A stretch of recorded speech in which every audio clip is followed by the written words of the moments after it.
Assalamualaikum warahmatullahi wabarakatuh. Anak-anakku yang berbahagia, mata pelajaran teknik bubut untuk saat ini kita lanjutkan dengan materi alat potong pada mesin bubut. Nah, mengapa kita harus belajar tentang alat potong pada mesin bubut ini? Bahwa dalam proses pemesinan, ketika kita membubut, ada hal-hal yang harus diperhatikan, dicermati, dan dilakukan. Yang pertama yaitu adanya benda kerja yang akan dibubut. Benda kerja bisa diproses, bisa dikerjakan kalau ada alat potong. Nah, kalau kemarin kita sudah belajar tentang alat pencekam alat potong, sekarang kita akan belajar tentang alat potong itu sendiri. Ini mengapa diberikan materi ini? Karena setiap proses pembubutan itu nanti Anda akan menemukan berbagai macam bentuk benda kerja. Nah, jadi proses pembubutan itu nanti begitu kompleks sehingga perlu ada pemilihan yang tepat alat potong yang akan digunakan. Baik, kita mulai. Alat potong pada mesin bubut itu ada berapa saja? Yang pertama adalah center drill atau center bur atau bur center. Ini orang mengatakan macam-macam mengistilahkan ya. Jadi ada center drill yang lebih familiar, ada bur center, ada center bur. Yang kedua yaitu mata bur. Nah, orang juga mengatakan itu bur atau drill ya, prosesnya drilling. Nah, ini yang kedua. Yang ketiga adalah ini yang kita sebut adalah countersink. Kemudian yang keempat, ini yang kita sebut adalah counter bur. Perhatikan, ada countersink dan ada counter bur. Yang kelima, ini dinamakan reamer atau orang juga mengatakan reamer sama saja ya. Berikutnya ini yang dinamakan kartel. Orang juga mengatakan knurling ya, knurling atau knalisa ya. Kemudian yang ketujuh yaitu pahat itu sendiri. Nah, ternyata alat-alat potong pada proses pemesinan bubut ini diklasifikasikan ada 7. Nah, ini yang harus kamu perhatikan. Nanti kita bahas satu persatu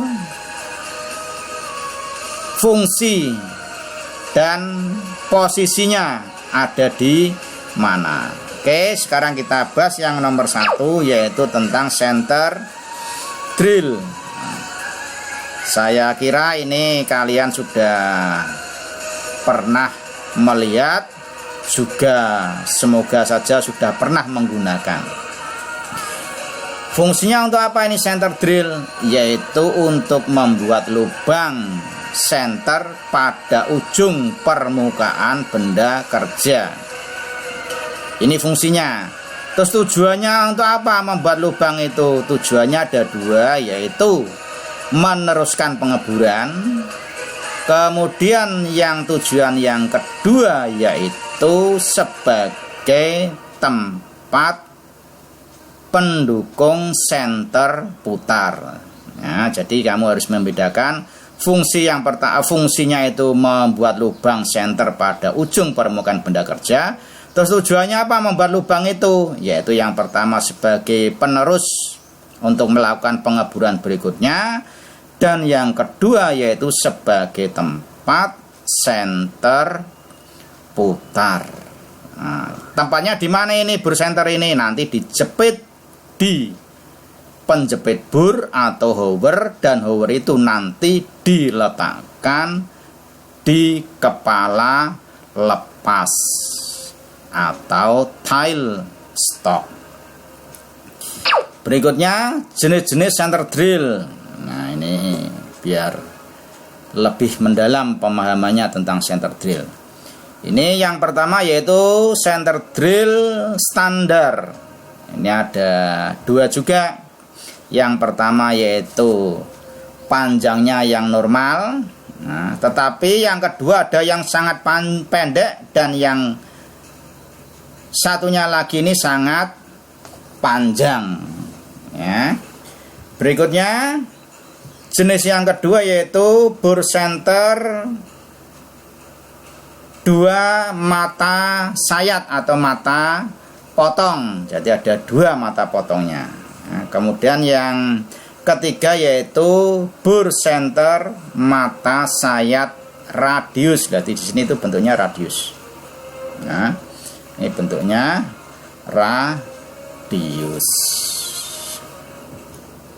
Nah, sekarang kita lihat contoh penggunaan dari bur senter. Nah, ini biar kamu lebih jelas. Kita perhatikan, meskipun sudah pernah menggunakan tadi pasti sudah sampaikan, ini fungsi dari center bur yang tujuannya jadi dari pengeboran itu pertama sebagai penerus pengeboran, dan yang kedua sebagai tempat senter putar. Nah, apa ini yang harus diperhatikan? Pada saat mengebur ini harus dalam betul-betul permukaan rata. Dan yang kedua, masuknya tirus itu antara setengah sampai 2/3.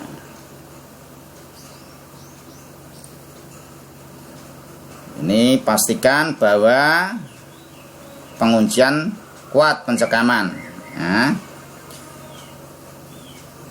putaran center bur termasuk kategori yang cepat atau harus di atas 500 rpm.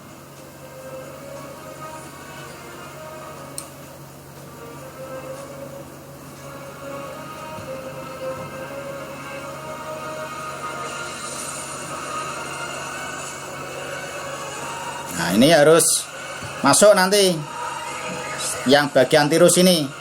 Sebab kalau tidak masuk, utamanya untuk pendukung atau tempat senter putar, ini nanti akan merusak. Nah, ini 1/3 sampai 2/3 bagian tirus senter bur harus masuk, tidak boleh sedikit saja, tidak boleh.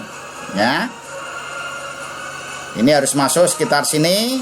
Tujuan itu apa? Senter putarnya biar juga masuk sesuai dengan ketirusannya. Ini adalah contoh penggunaan dari senter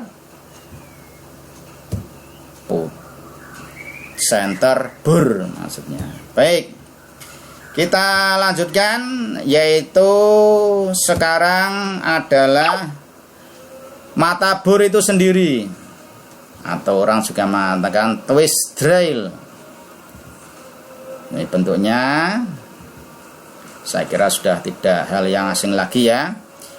Kemudian fungsinya itu adalah untuk membuat lubang pada benda kerja. Jadi setelah di center drill sebagai pengarah atau sebagai titik pusat, kemudian dilanjutkan dengan proses pengeboran. Nah, ini jenis-jenis atau pengelompokan dari twist drill. Yang pertama berdasarkan tangkainya. Nah, ini ada tangkainya tirus. Ya, ada yang tangkai tirus dan tangkai lurus. Perhatikan, ini tangkainya tirus. Jadi kalau tirus seperti ini, dia dimasukkan di tail stock langsung tanpa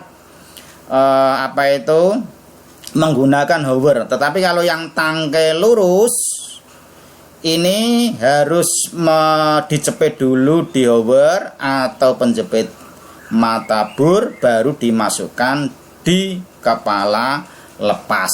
Bedanya di situ ya. Kemudian yang kedua yaitu berdasarkan spiral. Spiral ini apa toh? Ini sudut spiralnya ini. Nah, ini yang untuk baja lunak, ini normal ya.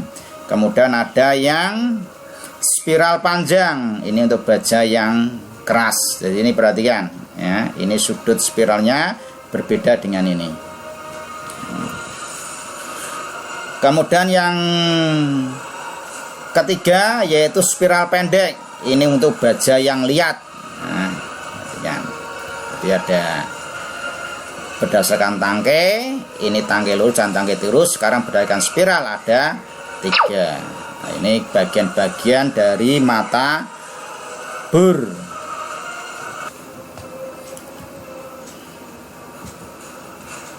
Oke, sekarang kita lihat contoh penggunaan dari mata bor. Perhatikan di sini apa yang harus diperhatikan pengguna mata bor. Yang pertama tadi sudah di center drill ya tentunya. Kemudian kita tahapan-tahapan dalam proses pengeburan. Nah, ini kita lakukan pengeburan dengan mata bor yang lebih diameter yang kecil ya. Kemudian berikutnya yaitu mata bor yang berdiameter lebih besar. Perhatikan.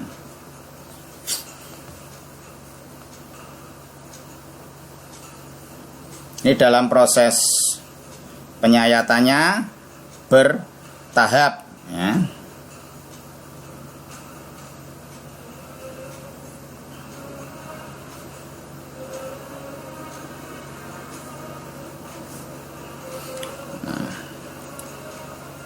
Perhatikan putarannya semakin diameter mata bor yang digunakan semakin besar, maka putarannya harus semakin kecil. Nah, ini tadi kelihatan kalau besar dia berat, maka harus dikecilkan putarannya, dibuat pelan. Nah, ini maksudnya adalah ketika nanti kalian mengebur, lakukan secara bertahap.